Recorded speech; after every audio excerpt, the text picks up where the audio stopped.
Hello, everybody. Today is February 12th, 2014. It is Season 2, Episode 8 of Beacon 147. I finally can get numbers right, and we're going to start the show right now.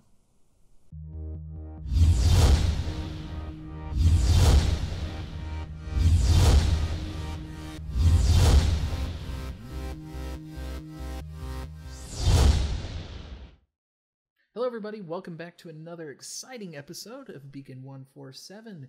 We are back after our 2 weeks, and it is time for a new episode, and there is a ton of news to talk about. But before we get started, let's go through our introductions. My name is Thomas, aka Noble Apocalypse. I'm Bobby. How you doing? I'm Brandon. How you guys doing? Well, last week we did our contest for our Star Citizen mug that I'm holding up for everybody. We're going to announce that winner directly on the directly to them. So we're not going to do a contest this week. We're going to hold off. We're going to do a contest next week. So look forward to that. However, it is now time for the secret that hasn't been so secret. We have the mailbox set up for the UEE window clingy sticker things, so that I happen to have handy here. And if you happen to send him 2,000 self-addressed stamped envelopes, you can wallpaper your wall with stickers. You can. So I'm gonna give you that address now. So if you're listening on the audio, pause, get a pen ready, paper, iPad, whatever you're gonna write your notes in, and I will also display it on the video now. But that address, and it has to be formatted exactly. So if it's not formatted exactly, UPS might get nasty with me. It's a UPS mailbox, but you can send traditional US mail to it. It doesn't have to be anything, but UPS is very specific on how they want these things to be sent to them. So that address is Thomas Pluck, that's me, and the address is PMB number 205. That's on your first line. So PMB number 205, and that's 3195 Dowlin Road, Suite 101, and the spelling on Dowlin Road is DOWLEN Road, RD, comma, Suite 101, Beaumont, Texas 77706, and Beaumont is spelled, for all of you who don't speak Cajun, BEAUMONT. So again, real quick, PMB number 205, 3195 Dowlin Road, comma, Suite 101, Beaumont, Texas 77706. Dowlin. And you're being quizzed on this, so yes, and there will not be a multiple guess. It is an essay question, and you have to get it right. So, and again, that is on the video, which I'm now pulling away. So, if you listened on the audio stream, that's all the address.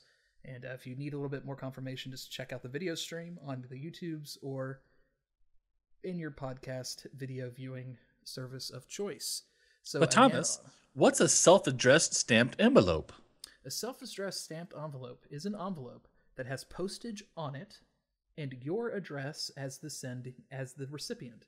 So what, you put like an envelope in an envelope? That's exactly what you do.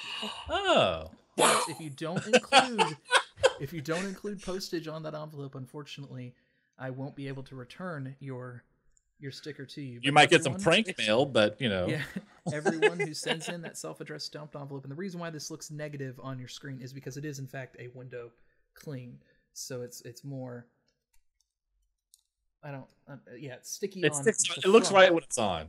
Yeah, it looks right when it's on. It's sticky on the front, not on the back, so it's more of a window cling as opposed to sticker. Put that on your windshield right in front of your driver's vision. I'm gonna put it on my car and make it go faster. Hell yeah. Right. Yeah. But always make sure when you're putting these window clings on, you put them in the front windshield right in front of your face while you're driving. So people who are coming towards you as you're crashing into them know that it's you and the UEE that are crashing into them. So, but anyway, I heard that if you put one on the back window and a state trooper pulls you over, he'll let you off. Just saying. Could be. So anyway, so just send those self-addressed stamped envelopes to that horribly, hideously long address, and I will gladly send you a For Frizzle sticker that you can cling to your windows. And as always, if you want to include a little something special, gift cards, revenge porn, whatever you want to send in there, send it right on in. So I'm still waiting for my haiku. So send me a nice haiku. Anyway, so we today is Wednesday. When we recorded this, you might be downloading it later. But a lot of good news came out of Spaceman's parking lot, aka Wingman's Hangar. Yeah. So, Brandon, why don't you tell us a little bit about the Hangar module? The Hangar module? The Hangar module? Oh, You mean I'm always going to say DFM? DFM, dogfighting module. I'm going to call it Hangar module forever because I'm just an idiot. Yeah. Well, everybody was so hyped up to get Hangar module for so long. That's sounds about right. So, but the nice thing that we found out about was, in this bit of news, was that we're going to be getting our first look at the DFM, at least what we're going to be able to play, at PAX East. Now, they have not said exactly how long they're going to release it to us, the time frame after that, but we are going to be seeing it there. First time. Yeah, so we should be seeing it at PAX East, which takes place, I believe, the second week in April. And they said shortly after that, barring the stars lining up and everything working well, we should actually get the release for us. So my best guesstimate is third to fourth week in April, as far as when we would get that. And they didn't specify. They didn't say it's going to be available April 19th, but that was my guess. I mean, after the Hangar module was announced at PAX East last year, at Gamescom. When it was announced at Gamescom, it was about a week later, and then we actually got the Hangar module download. Now, if we start seeing Facebook posts about late midnight meetings pre-PAX, we'll know. We'll Yeah. know. Yeah, I mean, we were reading those Facebook feeds on Sandy Gardner's thing, and she'd say, late night meeting, blah, blah, blah. And then sure enough, a few days later, we got the news that it was going to be delayed. So that wasn't the only thing that got discussed. They talked about the Vandal Scythe and some of the Vandal ships kind of getting updated models with the PBR and, some poly changes. Why don't you talk about a bit about that, Gradius? Well, they took the Scythe, right? The original design was done a long time ago, a long time ago in a galaxy far away, like 2 years ago, for the original release trailer. And that design has since got a little love. They're in the process of, I think, reskinning it, maybe putting some higher resolution textures on the ship, doing the running it through the PBR machine, and they've also added they put out some blueprint type of things on the last episode of Wingman's Hangar, so you could kind of see some of the inner workings and stuff on it. It was very brief, but there was they showed the landing gear and how it worked. Yep. And they ran through all different angles of the Scythe, in engine with the high resolution textures on it. It looked really, really good.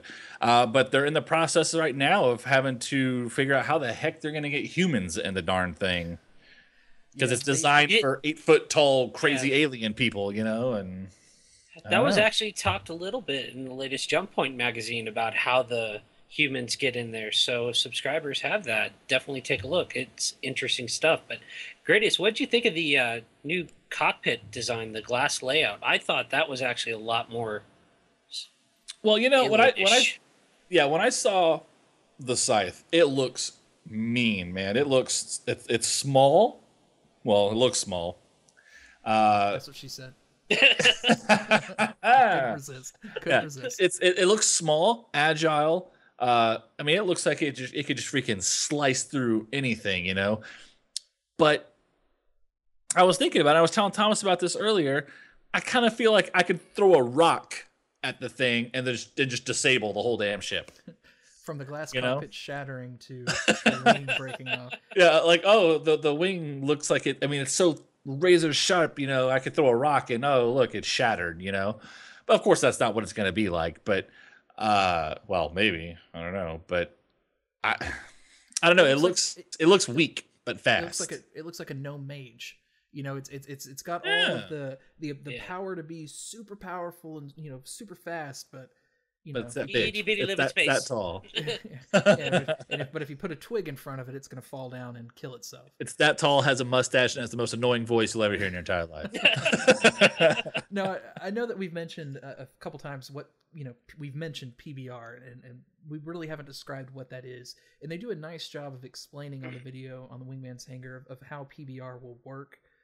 It's more than just textures. It's actually a library of, this is what aluminum looks like. This is a library of what steel and future metals will look like, and how when light hits it, it scatters and bounces around and reflects back. And with PBR textures, not only can all aluminum look like aluminum, but it can be weathered and it can take dings. That was that part of the video was awesome, where they showed the teapot, and it was aluminum or whatever. Then over time, it slowly wore, and they're going to be adding that to the game.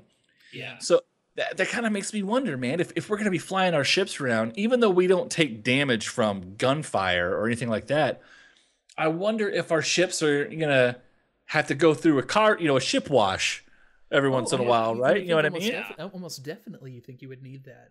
Oh, I got all the space dust in my engines. I got to clean it all out. And then your ship, when you come out, every single time you launch from a station or something like that, your ship looks shinier than it did when it landed, maybe, Yeah. And it's really cool. I mean, going back to the PBR and how it works, that it's a library of calls that you make. One of the great things about it is, you see it in MMOs commonly, that the material on a piece of armor is, let's say, leather or wood or steel, and then you see another set of armor that was designed by a different artist that has leather, steel, and wood in it, but the texture, the physical color characteristics, and the way light is bounced off looks completely different. What's unique about this approach is, if they call that library for aluminum, all aluminum is going to it's going to have the same characteristics of that aluminum. If you're wearing a leather jacket, that same leather texture, if it's the same color, will be the same leather texture, color, and have the same properties of the leather seats in your spaceships. And to me, that's really cool, and it adds to that immersive layer of the. You know what? I just thought of the best freaking question ever for PBR. I'm flying my ship, and I'm flying through a gas cloud. Mm-hmm. Maybe this gas cloud is corrosive. Ooh. How will that affect the metal armor on my ship? Will I go in the cloud all shiny and new, and then come out the other side with tiny holes in my armor plating? That'd be kind of cool. You definitely through PBR could have that happen. Taking it one step further, would that affect your actual armor points, your armor percentages? That's the level I'm thinking. I really hope there are clouds that do that. And they've also talked about, how you have certain subsystems that get affected by certain points of damage. I mean, you could play off of that PBR system a lot more than just a cosmetic. Yeah, and that's what I'm really hoping for. I'm hoping that, I mean, it's awesome and great if it stops at just the cosmetic portion. It's still kind of cool. It's leagues above and beyond anything we have currently in any game. Really, I mean, well, I guess Rise has PBR in it; it works well too. But seeing that it actually, as the metal corrodes over time, if it gets brittle and takes more damage, or it's less resistant to damage, I think that's awesome. I hope to see it. I don't think that it would. And again, this is armchair programming. I don't think it'd be that difficult to do. Every programmer in the world just went facepalm. Yeah. No, I agree, man. Yeah. It sounds like something so simple. And if they could, I don't know though. I mean, how I could see it for like a mining type of ship, or maybe like a deep space exploration type of ship or something like that. Because if you're an explorer, you're probably not going to spend a whole lot of time docked. You're going to be flying around trying to find jump point. And I want to talk about that later, because what they said, the freaking, oh yeah, baby. So anyway, you're flying your ship around, right? Well, over time, maybe that's the cost for exploring is, having to traverse. Yeah, exactly. Metal fatigue, having to traverse through these clouds and crap like that, and maybe that's the, since you're not using ammo and things like that, maybe that's meteorites the cost too. of Yeah. micrometeorite impacts, I things mean- like that. Absolutely. Yeah. Hell yeah. This is Yeah, really unique, and it's. Oh, go ahead. I'm sorry. Oh, I'm just thinking it's the only thing I could say that would make it difficult on their end is that they may not implement it right away. It may be Yeah. one of those things that it comes after the game is launched because it may sound simple, and to me, with how complex they're building everything with each different ship, I think they'd have to play around with it a lot more than what they yeah. got time for. Yeah, I tell you So- what, this is one thing I've dreamed of when I and I haven't really talked about it a whole lot because it's just kind of something that's been floating around in my imagination or whatever. But I take the scene from the first remake Star Trek movie, right, where they're So we're talking the one with Christopher Pine in it. Yes, First yes, one, yes. yeah. The first one, yeah. And it's at the very beginning of the movie. They go to warp. The Enterprise comes out of warp, and the Romulan ship tore the whole armada to pieces. And it's like they came out of warp into just shit flying everywhere, right? Well, if I'm in my ship and I come out of warp or whatever we want to call it, hyperspace or whatever, and I hit and I'm at a waypoint. And as soon as I get there, there's shit everywhere. And there's I hear gravel hitting my windshield and stuff, and it'd be really cool if, something like that happened and you took damage and you saw little dings and stuff on your ship. Maybe it wouldn't affect your armor. Maybe it would, but the cosmetic stuff with PBR, that would be just so freaking cool. Yeah. Oh man. Well, they're going to have reactive shielding for weapons and whatnot. Yeah. Yeah. So, I mean, why not something with environment? I could see it happening. So, Yeah, I mean, and it all comes down to how much beyond the programming difficulties, how much realism are we going to have in the game as far as that goes. I mean, that's a really complicated thing, physics, to think about. Traveling faster than light speed or close to close to light speed. However, they're going to handle that. You have to compensate for hitting micrometeorites. You have to have some sort of a shield to push those things out of your way. Deflectors is in the Star Trek universe to push that stuff out of your way. Deflector dish. Yeah, because you're going to hit that at high speed, and things on ballistic trajectories, just supersonic ballistic trajectories are a huge problem. Birds can take out planes. Sir Isaac Newton is the meanest son of a bitch. So it's going to be interesting to see how all of that gets tied in together, because you want to see it cosmetically. I personally think it'd be awesome to see metal fatigue and things like that. But it comes down to, if they can do it, how much balance is required in it. I mean, do you want to make it to where how much damage do you take from that as opposed to player damage? It's a lot of balancing things. I think that is honestly where it would be more difficult than actually making it happen. How to balance those effects, the environment effects, the fatigue effects, micrometeorite impacts, things like that. So if anyone can do it, CIG can. But I definitely like your idea, Brandon, of it maybe not being a launch feature, but being something down the road to keep the game fresh. So Yeah. some of the other things that were talked about in Spaceman's parking lot, I'm just trying to run through the mental checklist here. They did briefly mention that the third episode of the next great Starship is coming out Friday, and if you've been following along, they've been eliminating a few teams. I like the style. I do like that it's more game show, talk show style, where they have the host and then the judges. It isn't how we were joking around it being that it was going to be this real up close in development, with where you get the teams, and maybe that comes later. But there isn't the drama, there isn't that reality show effect. It is definitely more game show, which honestly I think is better. So it's not like watching America's Next Top Model. Yeah, definitely not. There's no Tyra Banks. Talking about her life story every time someone talks about something emotional. So I mean, that's pretty cool. I mean, there are other things mentioned. You guys know how to tune into that if you want to watch some more of that. So we definitely recommend it. We were talking before we started, when we were going through pre-show stuff, about what we're going to be doing in Star Citizen as individual players, and the exploration topic kind of got you thinking, Bobby. Is that, you said that was going to be your... Oh man, the wheels are turning. See, I have always said, and if you followed along with our show, you'll know that forever I have said that my main goal will be trading.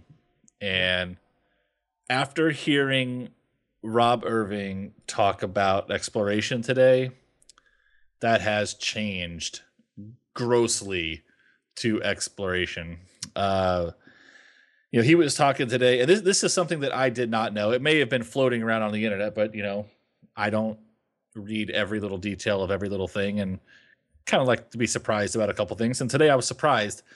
The exploration, you can find a wormhole, and when you do, it does not automatically get shared with the rest of the universe. It does not. You can keep it a secret. Right. And now if you share it with the rest of the universe, you can name it after yourself. But it sounded like he said, but until you do that, someone else can come along and discover it too and claim it. So you can have this secret wormhole that you find that takes you and your corporation to a secret system that no one else knows about or no one else has explored yet, and just reap the benefits of it left and freaking right. Mm-hmm. But, you got to keep it secret, keep it safe, in the words of Gandalf. But, or you can get the location of it and potentially sell the location of it to other players. I thought that was pretty cool. Yes, so basically, as I understand the way it was mentioned, it's secret until somebody makes it not secret. Yeah. So, you can share that information with members of your organization or any alliances that you may have and your friends. Yep. But one of your friends, in air quotes, or one of your corporation members or alliance members could easily say that they made that discovery. And then I'm assuming there'll be like some sort of like maybe a central cartography organization within the UEE that will establish the naming conventions, or this is all assumption. There'll be some body. The International Star Registry. There'll be some organization that you'll report the finding to, and then at that point, the naming would be made. So, what better way to make your mark in the game than to have something that will definitely outlive you potentially in the game, than having a piece of the system named after you. So there is that risk that somebody you share that information with could losing that to them. Yeah. Did you guys know also that when you go searching for new systems, when you go to a jump point and say you're trying to plot a new course through a jump point that you find, it doesn't always drop you to a new system. It could take you to one that's already known, or it can take you to another point in the same system as a freak accident. So there's, for exploration, a lot more risk involved with it, which makes it more like a roulette wheel, in my opinion. And I like that thought. You could chart a wormhole that takes you deep into Vandul space, and then you better turn around.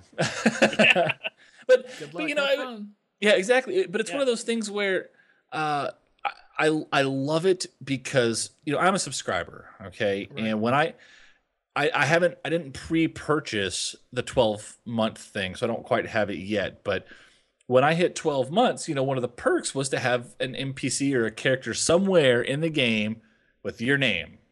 Okay, so not only is there the potential for, Gradius or however the hell they're going to do it, my real name or whatever, immortalized in the game through subscribing, I can have not only that, I can have a wormhole named after, or named however the hell I want, right? So, of course, if I ever chart one, it's going to be Beacon 147. But, those are two things that you could do to add permanency, of yourself in the game universe. That is freaking awesome. Yeah. Now, before we jump to Brandon and what I'm going to do, Eve is what they've done or are doing is they're building a monument, a physical land-based monument in Sweden or wherever they're from. Iceland, Sweden, a place that's too cold and far too boring. They're making a physical monument that has their player names inscribed on it. Either their subscribers or they actually have physical subscriptions to play the game, so they're putting them on a monument. They're immortalizing them. Yeah. Yeah, and of course we get our names in the subscriber wall at CIG. Oh there's that too. Yeah, that they just started putting up. I think Sandy put a picture up of it a couple days ago on her Facebook. So I mean, it's really cool. I don't know if it's just the innate narcissism that our society has now, but it's cool to think that we're leaving not only a digital legacy but a physical legacy of things that we have done that will outlive us, in digitally and physically. And I don't know, it's very fascinating to me. I don't know why it's so intoxicating and alluring, but it is. There's another thing that Eve did. I'm probably gonna get the details of this all wrong, but I know it happened. They launched something into space. Yes. With like, it was like an Eve Online. They added one of a their bunch ship models is what it was. Yeah, they launched it into space on a rocket, and it's just floating out there in space. Okay, so did they do the balloon thing, or did they do the thing where you like rent the stuff out on like space? If I remember, it was the balloon thing because it came back down. Oh, did it? If I remember, it was the balloon thing. I know. But yeah, Go ahead, I'm sorry. they took, as far as I know, if it got to the lower threshold of space, and then they brought it back down. So that's still really freaking cool. I mean, that's cool. I'm kind of maybe a space snob with Neil deGrasse Tyson. When I see all that stuff going up with balloons, I really don't consider that space. It's like, it's less, on a classroom globe, it's less than a millimeter off the surface is how, what they're calling space. He said a piece of paper, I think, is what it was. Yeah. Wow. It's less than that. Yeah, so it's while it is space-ish, it's the most broad definition of going into space. But I think SpaceX, there's a company that is leasing the spare areas and actually launching things into space now. Like on a physical rocket goes into space, and you are in space. You're an LEO, low Earth orbit, but you're not just in the upper thin atmosphere, which I think is pretty cool. Okay. They did something like that. Yeah. That's awesome. All right, so back on topic, Brandon. How are you going to be focusing in the game? Well, I personally have the Connie as my first ship, and I plan on using it to try and explore, just like Bobby. I mean, I heard about the idea of naming a system after myself, and I thought that was kind of cool. But what really got me was when I heard that you'll be able to find specific treasures in certain places that no other players are going to be able to find, and you can exploit it. And I think the Connie is going to be a great way of doing that. I mean, I know I've talked to a lot of people who've been like, well, you may want to bring an escort and all this other stuff, but if you put the right sensor package on that, I think you can get away before any big trouble comes your way. No, I think they've made a really good thing. They've mentioned, and I believe this might have been mentioned on one of the Wingman's Hangars, or it might have been one of the Summit films that I watched, where they talked about exploration and beyond the gate hopping and things like that, and finding, permanent things. I think you're going to be rewarded as well through procedurally driven events.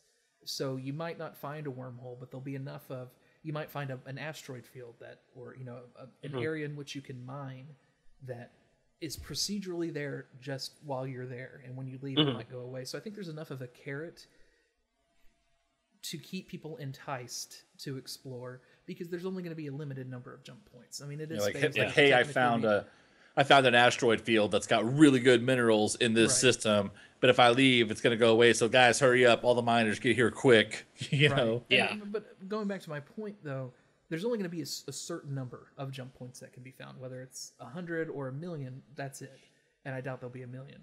But when you have, let's say, let's say it's 1,000,000 or 1,000,000. You have 1,000,000 players playing the game, and then at any given time, let's say 5 million people are playing. Only 1 in 5 potentially could find a jump point, and that's devoting their time. And these numbers are fake and inflated, whatever. They could devote that time and get nothing out of it potentially. So I like the idea of having that procedural content there. While the end objective may be finding this wormhole, in the meantime, I have found all these incredible asteroid fields that I can use and exploit their resources and keep people incentive. So I think for me, the exploration route is becoming more enticing. And at first, I didn't think I would. I mean, it's been there, but I know I'm not going to have the time to dedicate to compete with somebody who is at home 40 hours a week being able to play the game. I won't be able to do that. So the chances of me being able to find one are a lot more limited than somebody who has more resources of time available. Well, I'm just remembering a couple of things that I remember about how what they've talked about, what you can find. And I just remembered a unique point that you'd be able to find another race. You might be able to find or have a first contact situation, That's and awesome. actually have a exclusive mining right for that race. I mean, just the idea that you have that option in this kind of game, even if it's procedural and it goes away or whatever, the fact is that, like you said, Thomas, that it's becoming more appealing to people like Bobby and whatnot, that it's going to be more than just PvP and whatnot. And I think they're achieving that goal on making it appealing. Yeah. So both of you are kind of thinking exploration is going to be the route you're going to go. Trading and exploration, yeah. See, I still haven't decided what I'm going to do. I mean, I know organizationally what my role will be within our organization, and I'm sure that will be the majority of my time spent. But I have a massive fleet of ships, and I don't know yet. I don't know if I want to go the humanitarian route. I don't know if I want to go the humanitarian route with quotes. You don't know. You don't want to know. You want to know if you're going to be picking up or dropping off the love packets, right? Right. Okay. So, I haven't. It's to me right now. There's still so much unknown about the information runner role. There's so much unknown about race. Is racing going to be exclusive to? That's a bad way of phrasing it. Is there going to be enough of things to do if you want to do the racing route? Build the sleekest, fastest ships to make that an enjoyable part of the game. It's so hard for me to tell. I'm just so overwhelmed by all the options, and I don't want to quote unquote commit myself at this point in time to what I want to do. But I definitely know that I'm going to want to do exploration. I definitely know I'm going to want to do mining. I definitely know I'm going to want to do racing. Definitely know I'm going to want to do some work in the humanitarian sector, whether it be for good or ill. But I think I may be just more of the hardcore player that doesn't have a hardcore focus. Now, at the way I'm looking at it right now. Here's something I just thought of. Now, Thomas, since you do have all those options, do you think that they're bringing too many options to the table? They're not, they're going to fall through on certain aspects of what they're trying to achieve. Do you think that's going to happen? I would think so if we were looking at it more from a traditional MMO standpoint, where when you start the game, you pick your class. When you start the game, I'm going to be a quote-unquote explorer human, with these stats. If that was the case, then yes, I think that they're introducing way too many variables, and there'll never be balance in the professions. But because you're not locked into a role, you don't pick a information runner and you're always an information runner, or pick a pirate and always a pirate. I think it's going to enable you to flexibly move throughout the different roles and kind of find your niche and find what you're excited about. So I'm trying to approach it personally from that perspective. I'm not committed to anything. I don't have to lock down. If I get bored of piracy, I can do exploration, as long, reputation being the issue there. Or if I get bored of running intelligence, can I do other things? And right now, everything indicates to me that I'll be able to jump around and hop through different hoops if I want to do different things, and not be penalized in the sense that this character was level 95. Now I've got to spend another 6 months getting my data runner to the point where he can run data. Yeah. And that has always been one of my big complaints with traditional MMOs. I've got a list of them. You can ask me, I'll tell you.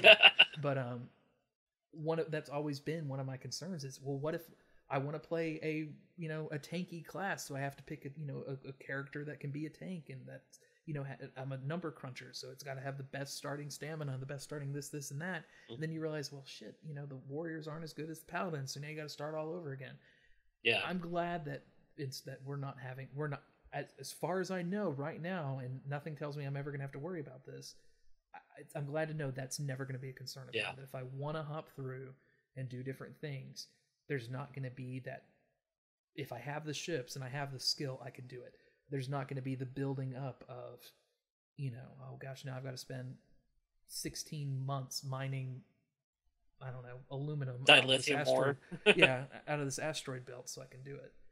Yeah. So that's why I'm hoping that Star Citizen stays, and there's no indication that it will change, at least that I've heard. That's why I'm hoping that this will be my MMO. So, yeah.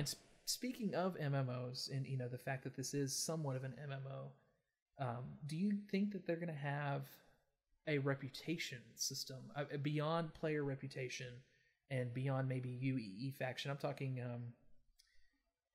what I call the cardinal sin in MMOs, dailies. Do you think we're going to have those stupid quests that we have to do over and over and over again so we can build reputation, so we can buy a piece of garbage that's going to be replaced next week when a new something's there and we have to run dailies with that? Do you think they're going to have that? And do you think it's necessary? I think it's going to be more along the lines of freelancer. The way that system worked was if you did a couple of missions and you got your reputation up, and then you were able to buy whatever you wanted from them, but the higher gear, whatever, required you doing a little bit more here or there to get it. But I don't think it's going to be as restrictive as, like, let's say, Secret World or Guild Wars, where you have to have all this special currency or whatever to be able to get it from this particular system. I think it's just going to be a one currency thing, but I do think there's going to be a couple of missions where you are going to have to run them every now and then to keep your reputation up, because as soon as you go up with one, another one's going to go down. They're going to have a check and balance in there somewhere. So I think you're always going to be fighting that beast. I just don't think it's going to be like other MMOs. I can kind of see him do it that way because, the whole thing is corporations and businesses, right? So the more you do business with A company, the more B company is like, well, that guy's helping those guys out. We hate that guy now. And, building a reputation that way to maybe, okay, my reputation's better with company A, so that my prices are lower with company A. You know what I mean? I could kind of see it for that benefit rather than, oh, I have to do 30 missions for them so that I have access to buy certain things. Maybe just like a haggle mechanism or something like that will work better if you've done more things with that corporation. Yeah, I definitely would be much more comfortable with something like that. And they've talked about events and quests being driven based on the economy and what's happening there. The idea of, okay, company A, let's say that they need plutonium to build nukes or whatever. That's what they do, and no one's been giving them plutonium, and they've just been getting shipped tons of boysenberries. Yeah, tons of boysenberries. So they need this plutonium, and no one's willing to run it. It's on all these bad places. No one's willing able to do it. If you were to run that plutonium for them, you saved their business. You took it from non-profitable, on the brink of being dead, but you saved them, and that was potentially with one run. And if they had an excess of plutonium, it might, you might have to run several of them. I want that to be kind of more of that daily stuff. If that's what it takes to build that reputation, then let the reputation matter. Let it be, no one was doing it. I did it for them. I saved their company. I should not have to then every day run a packet of plutonium to them so they can make their weapons. I saved their business. So I'm hoping that that's the type of reputation system that we have in place. You bring up a really good point, and I have to do this because it's a tangent that I would love to see in every game ever. It's in some games, mostly single-player games, I've noticed. There's very few MMOs I know of that really do this and do it regularly, but in this past weekend, I was fortunate to play in the Elder Scrolls Online beta, and there was a mission that I did where I saved the king of Daggerfall, okay? And after that, I would walk around town, and people would be like, oh, hey, that's the guy, right? That's the guy that saved the king. And, in Star Citizen, going with what you just said, that's the guy that saved our business. Maybe you get something special from that company, or the more that you do missions for that company, instead of them being, oh, it's you, contractor 13524, here, we have this shipment for you. It's like, oh, hey, yeah, I remember you. Yeah, welcome back. Yeah, we've got a mission for you. Like, they become friendlier with you, not only in text and the quality of the merchandise or the price of the merchandise you buy, but also your interactions with them become friendlier. I would love to see that. I would love to see that. And go ahead. Oh, I was just gonna say, you've mentioned that you've seen that a lot in single player, and I see that as being part of the chosen one syndrome. You know, where Yeah. if you have everybody being answered in that kind of way in an MMO, it's a lot more difficult.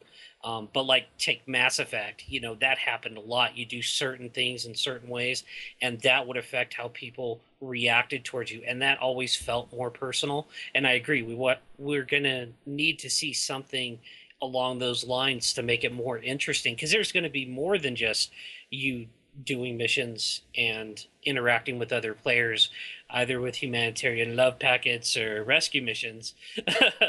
Either way, it's going to be something that the world has to interact with you. Right. And I've heard that they might. That's kind of what they're gearing towards. So, and like you were saying with Elder Scrolls, I mean, it happened to us. So let's tangent on it. You mentioned, you know, that you were the one that saved a king. Now, see, my problem with MMOs is you are the one that saved the king, and I am the one that saved the king. Right. And this player is the one that saved the king, and that player is the one that saved the king. And all of us reap the rewards of doing the exact same mission for the exact same reward and the exact same perks. And I hate that about MMOs. Yeah. I hate it. I can't stand that in MMOs. I want my experience as a player or with a group of friends that I bring with me, our shared collective experience, to be unique enough to us that we did this and we're the only ones that did this. And when other people come through, their experience is going to be different. They're not going to fight the same bosses. They're not going to do the same mission. They're not going to get the same reward because it's already been done or it's been done differently.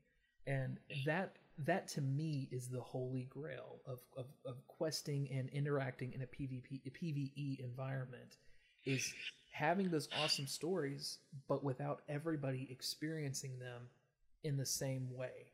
And Star Wars was close because, you know, you had the option of doing it a little bit differently, but at the end of the day, it was still an A or B option. It wasn't there wasn't a C, D, or E. Everyone saw Darth Malgus getting thrown off of a cliff by them. They were the ones that threw Darth Malgus. Spoiler. Game's been out for over a year, folks. If you haven't played it, get over it. Outside of my 18-month window there. But I mean, but that's what I'm saying. I don't want. I mean, have those experiences, but don't make it a unique experience. If you're going to need those big experiences, have them. But don't make me the hero of the world because I was the one that threw Darth Malgus off the ledge. You know, maybe that's a good way to utilize the subscriber perk. You know, create random NPC with subscriber perk's name who is stranded somewhere. You know, add a little flavor to it by, you know, having like a pool of the subscribers' names that have reached the 12-month mark and using them as mission objectives or mission givers or something like that, you know? Yeah. Well, another thing that they've talked about for the missions is that there's going to be a limited amount of missions that's going to affect a specific sector. And there's also going to be even more limited missions that's going to affect the entire universe. So I think in that regard, that kind of answers that call that you're making, that you don't want everybody to have that option. And I think they're going to have that at least in some part. I don't think they've quite cracked the safe on how to make it work for everybody in that regard. But it's Operation something. Pitchfork. What? Yeah. What? Never heard of Pitchfork. it. I only know of the beacon, man. I don't know what you're talking about. Oh, okay. Yeah, and we're in an uncharted ground here with something that's never really been done before, and that's why I'm kind of mentioning these things. You know, whether or not anyone from CIG listens or not, I think it's important for the fan base in general to have these conversations, because if enough people have the conversations and enough of the right people will hear them, and whether it's people saying, yeah, I totally agree with what the guys on Beacon 147 are saying, or I totally disagree with them. We need dailies. We need the same missions. We need everyone to have 100 heroic moments, and in universe-shattering events. It's all of our games. Let us, let the marketplace of ideas rule it out. But I definitely think it's worth the discussion. Yeah. And getting different input on it. So, well, I think we hit all of our big topics. Did I leave anything out? I'm going to take that as a no. Well, weren't we going to talk about the information runner? A little bit about that. Yeah, what do you know about it? I I found bits and pieces, but what do you know specifically about the information runner? I got to be honest, it's a lot of speculation. There's the only thing that we do know of for sure is the brief description, and they really haven't talked about it. To be fair, I'm not exactly sure that they knew for 100% exactly how that was going to work, because it was a stretch goal, and they probably didn't flesh out the idea. I mean, I don't know if how often you guys have looked at the forums, but somebody started talking about how black holes work and pointed out exactly where CIG Black was hole wrong in physics their. don't work the way that they were. Yeah. Yep. So I mean, I And by the personally way, I have want a to see. slight disagreement with that, but I'm going to let that pass. I think agree he with I think you. he oversimplified the way black holes work. I And agree. While CIG was completely wrong, this guy oversimplified it, and some of what CIG said could work. But anyway, go ahead. I'm sorry. Yeah. Well, the big thing is, I think, for the information runner is that because it's speculation, I just want to say that I think that the biggest thing that we want to have from it is that it doesn't feel like it's a ripoff from something else, like it was a converted mining ship or something like that. I want it to feel unique. I want the experience to be completely different, and I kind of like the idea of what they've said about the failsafe. You guys heard about that? Elaborate.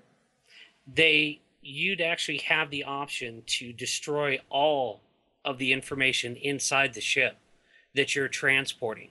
So let's say you're moving it for a secret location for Origin System over to the UEE for a new ship design or something like that, and you get close to being bored. You can destroy all that information on the ship before somebody else gets it. Destroy the black box. Exactly. Now, I see, mean, I where like that idea. this is where I have to suspend my cynicism, because all right, so I'm transporting information. Information are electronic bits, right? I mean, that's what information is in the digital age. It's electronic bits.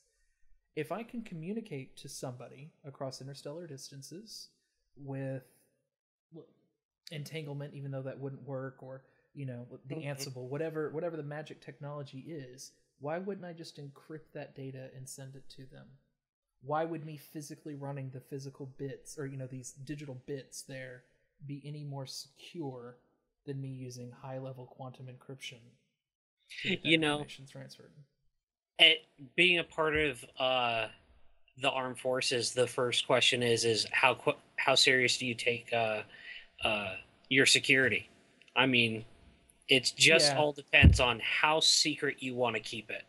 I mean, you're going to have that option. At the same time, if I'm transferring money, do I physically want to carry the cash with me from one institution or another, or do I want that to happen electronically?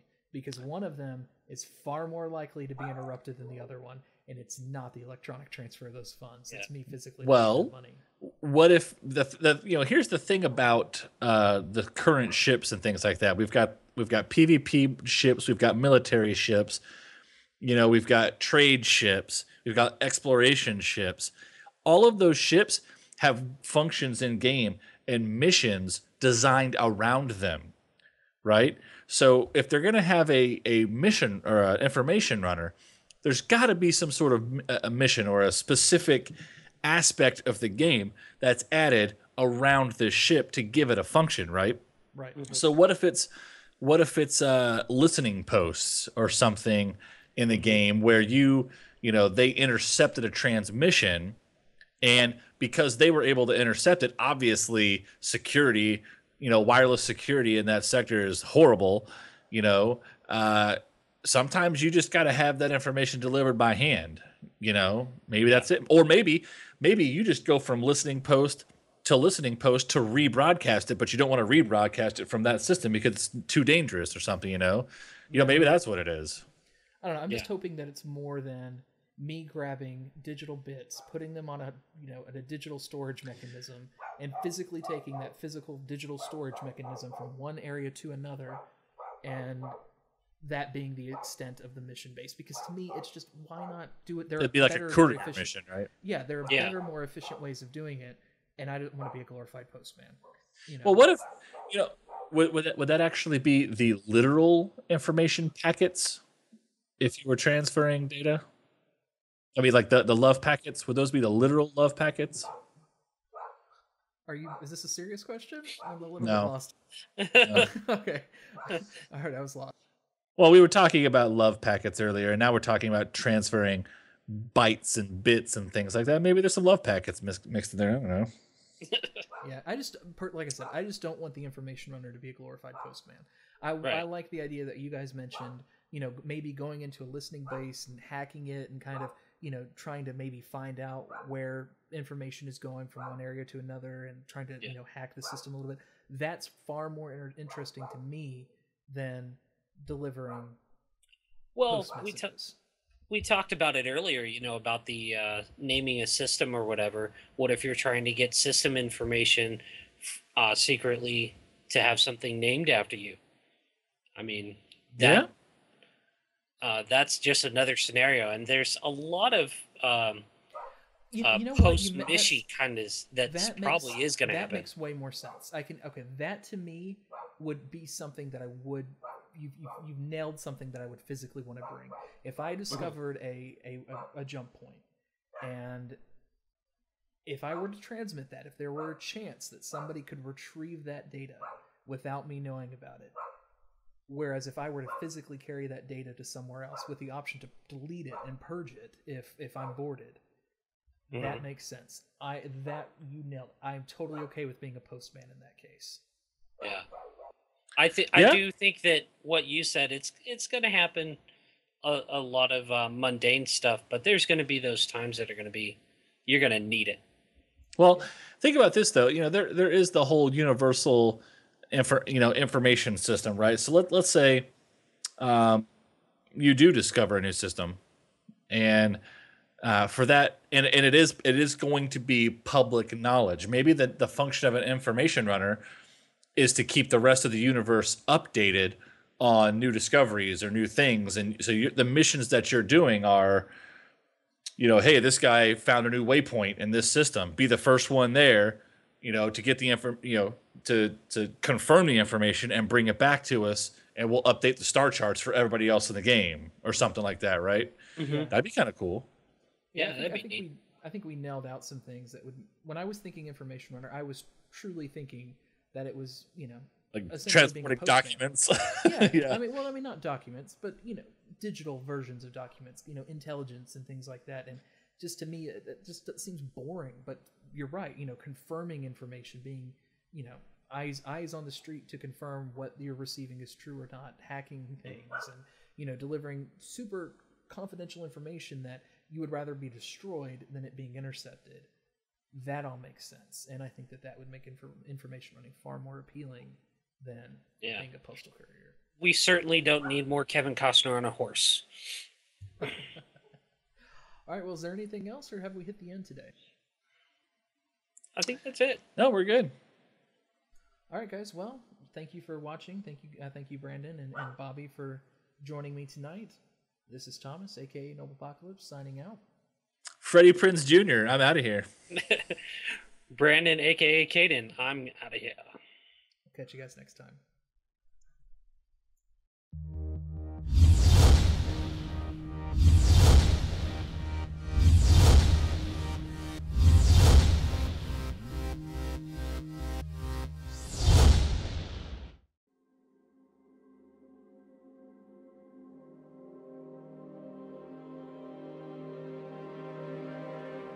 The Fold is built upon the foundation of exploration.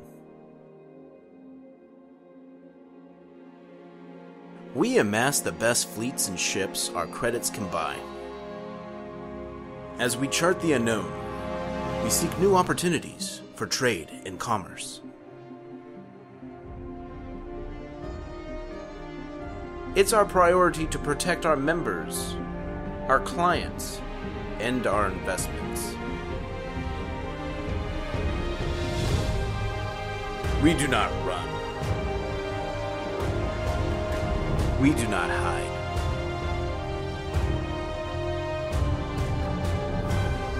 We do not surrender. From the few to the many. From the unknown to the known. From weakness to strength. From modesty to prosperity.